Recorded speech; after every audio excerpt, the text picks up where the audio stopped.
In 1853, a shy 16-year-old Bavarian girl traveled to meet the Emperor of Austria. She wasn't the intended bride, her older sister was. But the emperor took one look at Elizabeth, untrained, awkward, unprepared, and chose her instead. The engagement was instant. The wedding followed soon after. And just like that, a teenager was placed inside one of Europe's most rigid courts.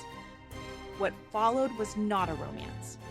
When Elizabeth arrived in Vienna, the fairy tale cracked almost immediately. The court watched her every move, her posture, her manners, even her body. And after the wedding night, inquiries were made at once. Had the marriage been consummated? It had not. That only happened 2 nights later, and the news was announced to the entire court as casually as a weather report. Nothing in her life belonged to her anymore, not even her privacy. Franz Joseph soon returned to ruling his empire, and control of the young empress passed to someone else entirely. His mother, Archduchess Sophie.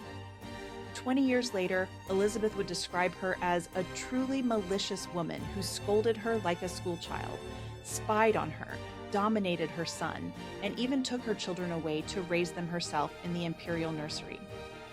Sisi was an empress in name, but in her own home she felt like a guest, watched, corrected, and overruled. Her response wasn't rebellion, it was escape. She withdrew from the suffocating court, from the people around her, even from her older children, whom she wasn't allowed to raise. But her youngest, Marie Valerie, she loved with a fierce, almost overwhelming devotion.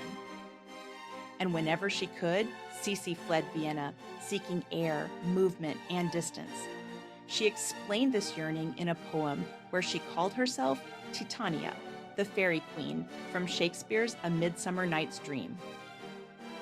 Her body became the one thing she could control. She kept her waist at 19.5 inches through fencing, fast walking, starvation diets, and workouts that would exhaust an athlete today. She smoked, scandalous for an empress. She read Goethe, Shakespeare, Byron, Shelley, and above all, Heinrich Heine. She slept in raw veal face masks, bathed in olive oil, wrapped herself in cold cloths, and spent hours tending her legendary hair while studying Greek. When the weight of her hair caused headaches, it was hung up with ribbons to relieve the strain. Her one insecurity was her teeth. She disliked them so much she barely opened her mouth when she spoke. Even within her marriage, she behaved unconventionally. Elizabeth encouraged her husband's relationship with the actress Katharina Schratt, believing Schratt could offer Franz Joseph the warmth she herself could not. It was her way of freeing them both.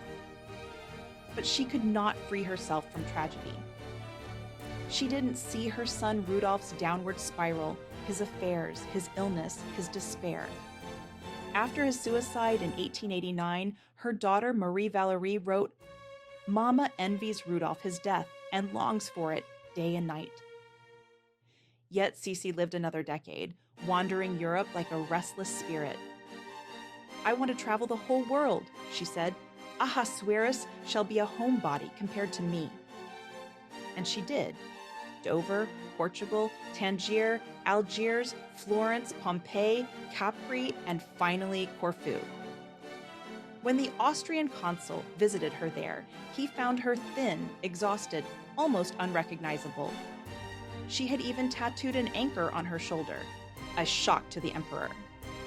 On Corfu, she built a palace filled with statues of Shakespeare, Homer, Byron, and Heine. Franz Joseph paid for all of it, almost without complaint. He still adored his Elizabeth. Then came the end. On September 10, 1898, as she walked with her lady-in-waiting to catch a boat in Geneva, Italian anarchist Luigi Lucchini rushed forward and drove a sharpened file into her chest.